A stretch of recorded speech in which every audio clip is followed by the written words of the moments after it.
राधे राधे सभी को। जय श्री कृष्ण।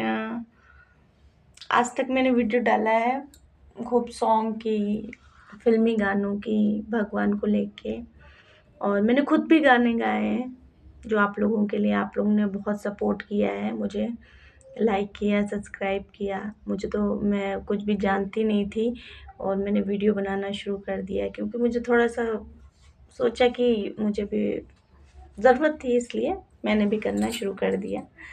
और आप लोगों ने मुझे सपोर्ट किया बिना मेरी सोच, बिना मुझे जाने, उसके लिए तहे दिल से बहुत धन्यवाद है आप लोगों का। और ऐसे ही मुझे सपोर्ट करते रहिए तो मुझे भी ऐसा लगेगा कि चलो कोई मोटिवेट तो करता है मुझे, है ना। तो हमेशा तो मैंने आप लोग को गाने के वीडियो सुना है और फिल्मी गानों का वीडियो डाला।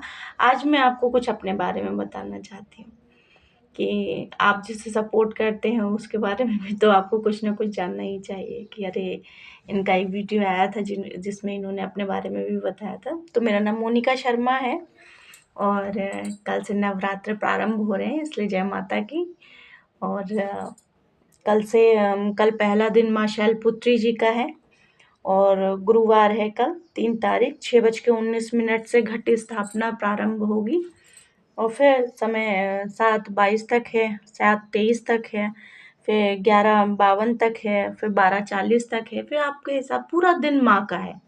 आप आपकी इच्छा आप पर निर्भर करता है। माँ तो अपने बच्चों को बहुत प्रेम करती हैं, वो जब भी उनका नाम लेते हैं वो हाजिर रहते हैं। तो मैं अपने बारे में बताना चाहूँगी। मेरा नाम मोनिका शर्मा है और मैंने अभी कुछ ही समय पहले ही वीडियो डालने शुरू किए हुए हैं। ज़्यादा समय नहीं हुआ मुझे, साल भर हुआ है।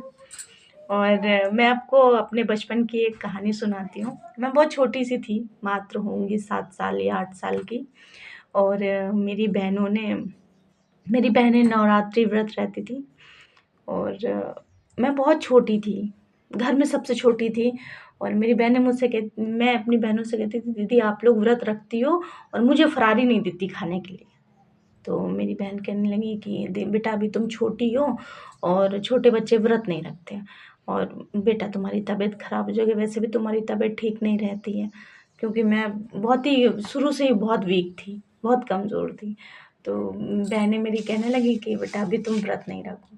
मुझे उनकी फरारी बहुत अच्छी लगती थी, थोड़ी-सी कटोरी में ले लेती थी, खा लेती थी, क्योंकि मम्मी तो खाना खिला ही देती थी पेट भर के। फिर मैंने कहा ये इतना टेस्टी है इसीलिए दीदी लोग व्रत रखती हैं और मुझे मना कर रही हैं कि ये ना पा पाए। मैं ये सोचती थी।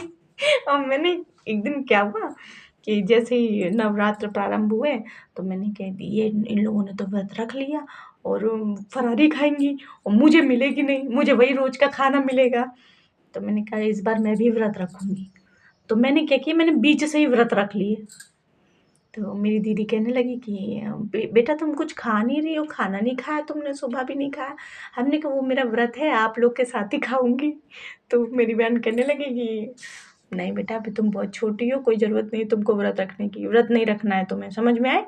कोई ज़रूरत नहीं है, आप व्रत नहीं रखोगे। तो मैंने कहा अरे यार ये अब क्या करूँ, मुझे फरारी नहीं मिलेगी लग रहा खाने के लिए।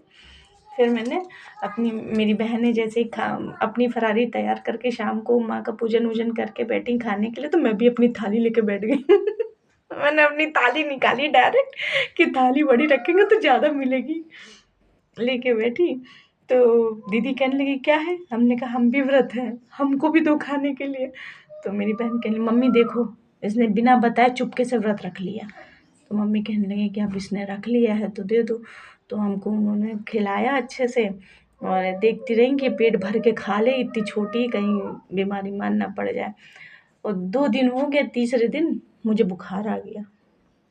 मैं सब मंदिर दर्शन करने को जाते थे, मैं भी गई साथ में, वहीं चक्कर खा के गिर गई। तो मेरी बीच वाली बहन कहने लगी देखो मम्मी मैंने इसको मना किया था कि व्रत ना रखे, ये छोटी है लेकिन ये कुछ नहीं सुनती, मेरी बात तो बिल्कुल ही नहीं मानती है। तो हमने कहा वो तो हमको लगा कि आप लोग सब खा लोगी और मुझे नहीं दोगी, इसलिए मैंने भी व्रत रख लिया लालच में। तो उससे मुझे उस समय ये एहसास हुआ कि देखो माँ आपको कहीं आपका दामन नहीं छोड़ती। चाहे आपने किसी लालच में या प्यार से या किसी भी भाव से आपने माँ का दामन थामा है ना, तो वो माँ है, कभी आपका साथ नहीं छोड़ेगी, किसी मोड़ पर आपका साथ नहीं छोड़ेगी, वो जीवन पर्यंत आपके साथ रहेगी। बस बात इतनी है कि उनको समझना बहुत ज़रूरी है। अगर आप पढ़ाई में लगन लगाते हैं तो सफलता प्राप्त करते हैं, लेकिन अगर आप भगवान में अपनी लगन लगाते हैं तो भवसागर पार कर ले जाते हैं। किसी भी परेशानी से आप पार हो जाएंगे, कभी कोई विपदा आपके समीप भी नहीं आ पाएगी। इसलिए नवरात्रि बहुत स्पेशल है, इनमें हमेशा माँ का सुमिरन करते रहिए। जय माता की।